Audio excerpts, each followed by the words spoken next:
ഏത്തയ്ക്ക പായസം ഉണ്ടാക്കാം. അതിന് ഞാൻ കരിപ്പട്ടി പാനി കാച്ചി വെച്ചേക്കുക. അതിലോട്ട് ഞാനിനി ഇടാൻ പോകുന്നത് ഏത്തയ്ക്ക അരിഞ്ഞു വെച്ചതാണ്.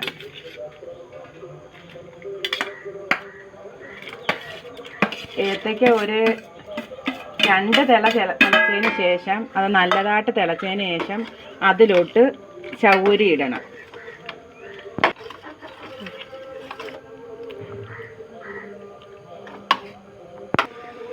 ഏത്തയ്ക്ക നല്ലതായിട്ട് തിളച്ച് വരുന്നു. അതിൻ്റെ കൂട്ടത്തിൽ ചൗവരി ഇടും.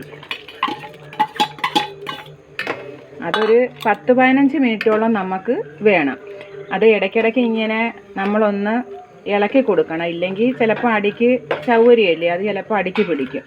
ഒരു 10-15 മിനിറ്റ് വരെ നമുക്കൊന്ന് ഇതാകണം.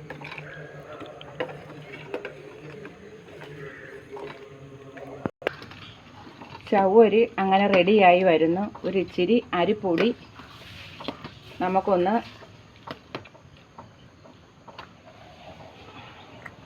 കലക്കി വെച്ചേക്കുന്ന അരിപ്പൊടിയായത്, അതങ്ങോട്ട് വേണമെന്നവർക്ക് ചേർത്താൽ മതി.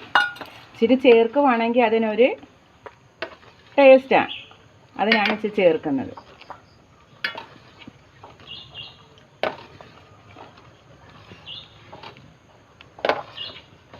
നല്ല കുറുകിയിരിക്കും.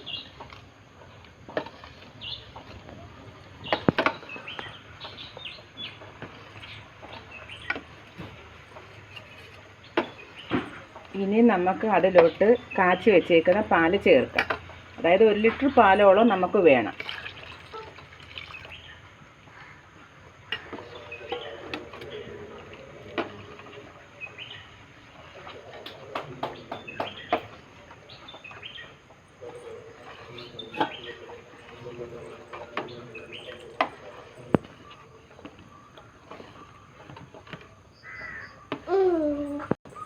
ഇനി നമുക്ക് ഏലക്ക ഇടാം.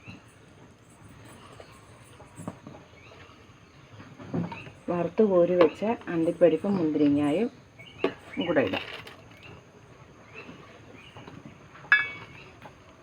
അതിൻ്റെ കൂട്ടത്തിൽ നെയ്യും.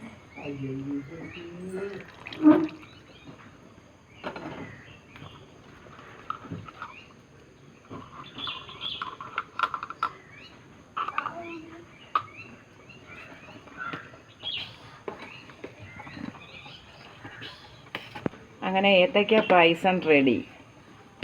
ഇഷ്ടപ്പെട്ടെങ്കിൽ നിങ്ങളും ചെയ്ത് നോക്കൂ. ഇഷ്ടപ്പെട്ടാൽ ലൈക്ക് ചെയ്യുക, ഷെയർ ചെയ്യുക, സബ്സ്ക്രൈബ് ചെയ്യുക.